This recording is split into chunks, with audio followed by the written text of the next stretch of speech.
आता आपल्याला ड्रॉ करायचं आहे शाफ्ट. आपण हा पहिले बुश ड्रॉ केला होता. आता न्यू फाईल घ्या, नाव द्यायचं बुश, सॉरी शाफ्ट. 3 नंबरचा पार्ट आहे हा शाफ्ट. ठीक आहे. ओके बटनवरती क्लिक करायचं.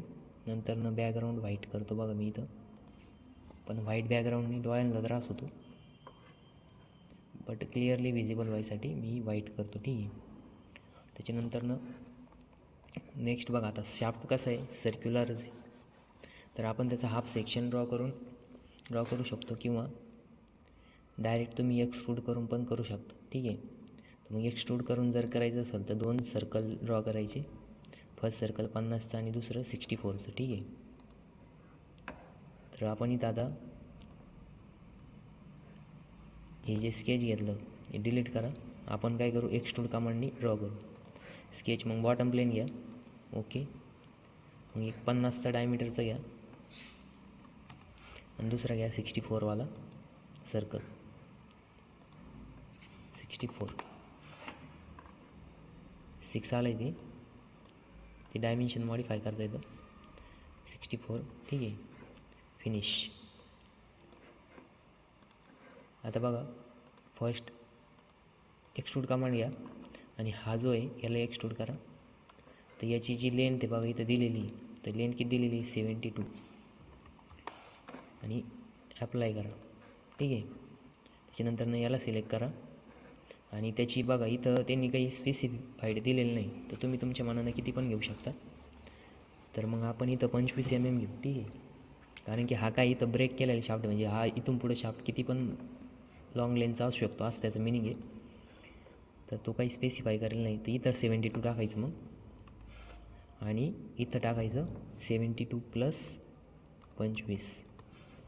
ठीक आहे. आणि युनिट म्हणायचं. युनिट म्हणजे काय की हा पार्ट आणि हा पार्ट वेगवेगळा नाही, ते कनेक्ट होतील. ठीक आहे. नंतर हे इथं बघा, आता आपल्याला वरती इथं रेडियस द्यायची. इथं रेडियस किती दिलेलं नाही, तर आपण आपल्या मनाने देऊ शकतो, तुम्हाला जेवढी पाहिजे तेवढी. तर ठीक आहे, मी इथं 7 mm देते. त्याच्यानंतर नेक्स्ट बघा, आता इथं असा स्पेरिकल शेप, तर हा आपल्याला आता डायरेक्ट कमांडनी करता नाही यायचं, त्यासाठी रिवॉल्व कमांडच यूज करावं लागतं. तर मग हा मिडचा प्लेन घ्या. ओके बटनवरती क्लिक करा. ठीक आहे. नंतर बघा इथं प्रोजेक्टेड कर्व घ्यायचं आणि याला सिलेक्ट करायचं, ओके करायचं. ठीक आहे. नंतर नेक्स्ट बघा, इथं सेंटरपासून एक लाईन ड्रॉ करायची. तुम्हाला जितका सपोज 3 mm ची लाईन ड्रॉ केली, आणि आर्क घ्यायचं, हा पॉईंट आणि हा इथला पॉईंट, याच्यामध्ये काय करायचं, आर्क ड्रॉ करायचं. ठीक आहे. त्याच्यानंतर फिनिश करायचं. बघा इथं आपलं हे ड्रॉईंग आलं आहे. आता इथं रिवॉल्व कमांडवरती क्लिक करायचं, हा सेक्शन सिलेक्ट करायचा, स्पेसिफाय वेक्टर, आणि ही लाईन सिलेक्ट करायची.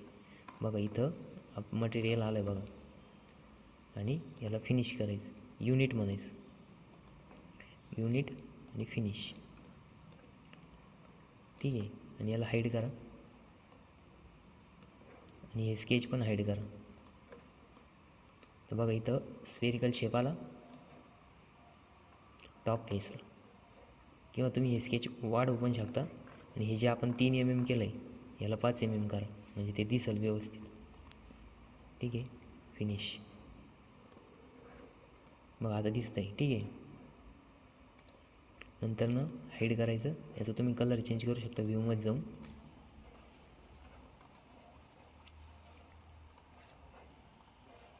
ओके. बघा आता याचा कलर आपण हा ग्रीन कलर घेऊ. ठीक आहे.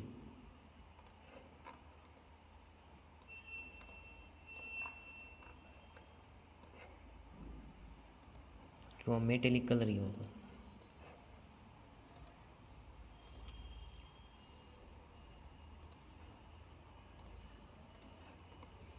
ठीक आहे.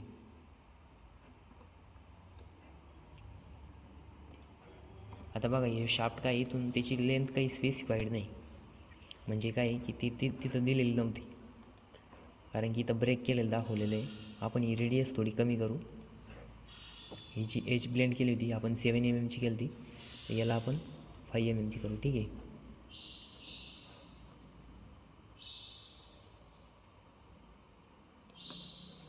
नंतर याला सेव्ह करायचं.